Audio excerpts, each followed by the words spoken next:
He said it as though he were announcing a shift in the weather. I have full restructuring authority. No hesitation, no anger, just a pen gliding across the paper without even glancing at the final page. The room had glass walls on 3 sides, the city reflecting back onto itself. I remember noticing how spotless the table was, how perfectly pressed his cuffs looked. He never made eye contact while signing my termination papers. He didn't have to. Authority, when it sees itself as absolute, seldom concerns itself with eye contact. I had spent 4 years building the operational backbone of that company, not the visible elements, not the branding or investor appeal. I managed the leases, the vendor disputes, the risk clauses nobody wanted to discuss during meetings because they slowed momentum. He preferred momentum. I preferred contingencies. For weeks there had been whispers, streamlining, leaner structures, a fresh direction. My name never appeared on any warning list. That was the first indication that something was off. When companies prepare responsibly, they usually signal it. This felt performative. He slid the papers toward me as casually as if they were receipts. "We are moving fast," he added. "Nothing personal. Nothing personal." I signed where I was told, handed over my badge, and returned the laptop. I packed up my desk quietly, not because I was defeated, but because I had already done what needed to be done months before. When the expansion plan received approval, I had flagged a clause buried deep within the commercial lease, a deferred market adjustment trigger tied to executive authorization.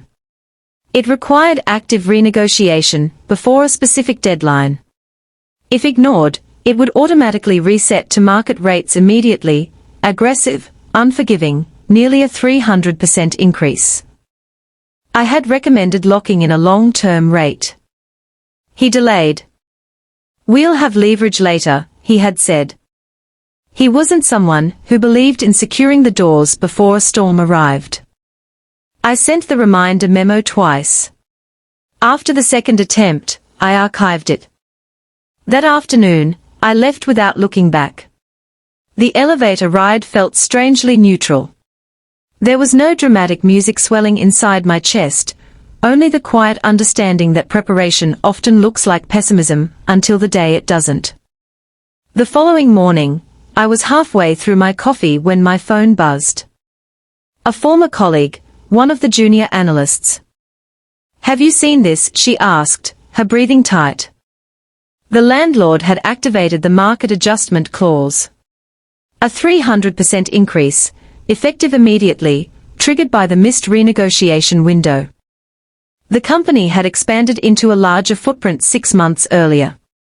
Its burn rate was already fragile. Rent at that level wasn't pressure, it was suffocation. For a moment, I said nothing. Then she added, "He's furious." I could picture it clearly. The glass conference room. The spotless table that probably no longer looked so spotless. By noon, I heard details about the meeting. He had slammed his hand onto the table hard enough to shake the water glasses. "This is insane. Call the lawyers. Now?" Later, 2 different people described the moment to me. Both happened to use the word pale. The lawyers were called. The landlord's counsel responded quickly. The clause was unambiguous. Notice had been issued months earlier. Silence constituted acceptance. It wasn't malicious. It was procedural. By mid-afternoon, the board had been informed. Investors dislike surprises, especially expensive ones. That was the visible intervention. Not theatrical. Not dramatic. Just governance stepping into the room. Someone asked who had previously managed the lease negotiations. My name came up. That was the moment the atmosphere shifted.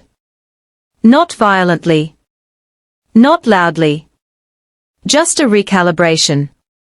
By terminating me, They had unknowingly eliminated a secondary negotiation track I had been quietly building with a competing property group, an alternative option structured around continuity of leadership and operations, including a risk offset clause dependent on my oversight. It wasn't about ego. It was about credibility. Commercial landlords negotiate differently when they trust the operator sitting across from them. I had earned that trust.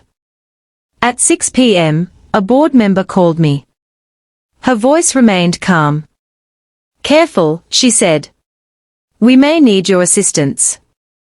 I allowed the silence to linger just long enough to acknowledge the shift, not for them, but for myself. Not revenge. Stability. "I'm willing to consult," I said. Short term. Defined scope. No reinstatement request. No public apology. Just terms. The next morning, I returned to the same glass building, entering through the visitor entrance. No one applauded. No one avoided eye contact either. He was already in the conference room when I arrived. Same table. Different posture. This time, he didn't slam anything. "We need options," he said. I nodded, opened my laptop, and presented 3 paths forward: immediate renegotiation using leverage from the alternative property group, bridge financing structured around a reduced footprint, or partial sublease strategy designed to stabilize cash flow. There was no emotion in my voice. Only numbers. The board asked questions. I answered them. He remained mostly silent. By the end of the week, we had secured a temporary rate freeze while relocation negotiations moved forward. It wasn't a miracle. It was simply leverage applied correctly. The crisis stabilized. My consulting contract was signed for 90 days. Professional. Contained. Respectful. He remained CEO, but something subtle had changed. Authority, once exercised casually, now moved with greater care. Decisions paused where they previously rushed ahead. My emails were read. We never spoke about my termination again. There was no apology. There didn't need to be. On my final day as a consultant, I cleared a temporary workspace rather than a permanent desk. This time, it felt different. Lighter. Patience had not humiliated him. It had corrected a structural imbalance. As I handed over my visitor badge, he accompanied me to the elevator.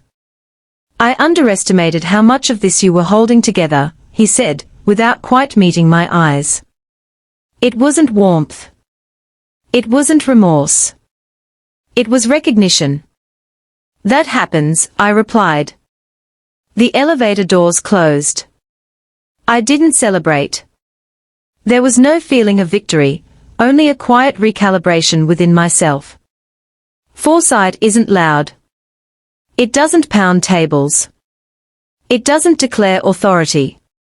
It waits.